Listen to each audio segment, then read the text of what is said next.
শেষ পর্যন্ত দেখো, কারণ আসল মজাটা শেষে। টেবিলে রাখলাম, কিন্তু চমকটা বাকি। আসসালামু আলাইকুম, আমি আতিয়া, নারায়ণগঞ্জ থেকে। আমি এখানে কিছু ফুলকপি নিয়েছি এবং ফুলকপিগুলো একটু বড় করে কেটে সাইডের অংশটা বাদ দিয়ে ফুলকপিগুলো এরকম পাতলা করে কেটে নিয়েছি। চুলায় আগে থেকেই পানি ফুটতে দিয়েছিলাম, সেখানে দিয়ে দিচ্ছি কোয়ার্টার চামচের একটু কম হলুদের গুঁড়া, দিয়ে দিচ্ছি সামান্য একটু লবণ।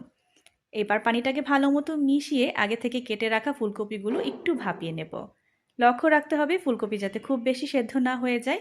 একটু নেড়েচেড়ে মিশিয়ে একটা ঢাকনা দিয়ে 2 মিনিটের মতো হাই হিটে একটা ঢাকনা দিয়ে আমি সেদ্ধ করে নেব। তবে লক্ষ্য রাখতে হবে ফুলকপি যাতে খুব বেশি সেদ্ধ না হয়ে যায়, তাহলে ফুলকপিটা ভেঙে যাবে।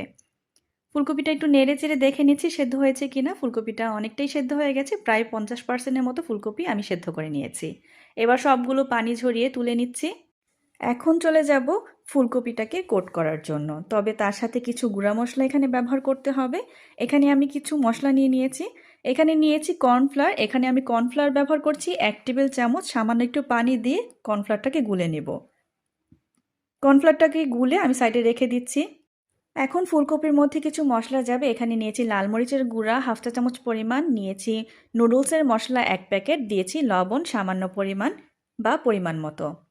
এখন এর সাথে এখানে নিয়েছি একেবারে কুচি করে নেওয়া ধনেপাতা, তার সাথে একটা কাঁচামরিচ খুব মিহিভাবে কুচি করে নিয়েছি।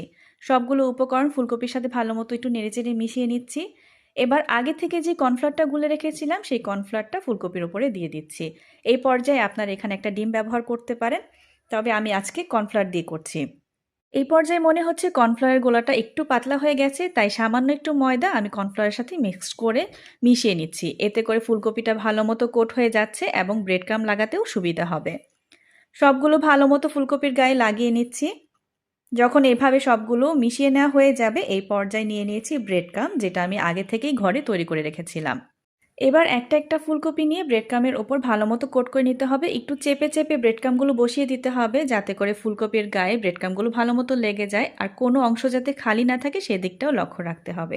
এভাবেই একে একে সবগুলি ফুলকপি আমি কোট করে নেব এবং 10 মিনিটের জন্য ডিপ ফ্রিজে রেখে দেব। এতে করে ভাজার সময় তেল খুব বেশি নষ্ট হবে না। এখন ফুলকপিগুলোকে আমি ভেজে নেব। চুলার আঁচটাকে মিডিয়াম হিটে রেখেছি এবং তেলটাকে খুব ভালো মতো গরম করে নিয়েছি। একে একে দিয়ে দিচ্ছি।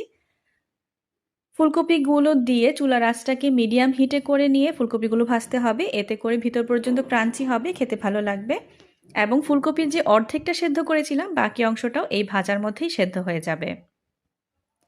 এবার নেড়ে চেড়ে সুন্দর একটা কালার আসা পর্যন্ত, মানে ক্রিস্পি হওয়া পর্যন্ত ফুলকপিগুলো আমি ভেজে নিচ্ছি। আমি প্রায় 4 মিনিটের মতো সময় নিয়ে এক একটা ফুলকপি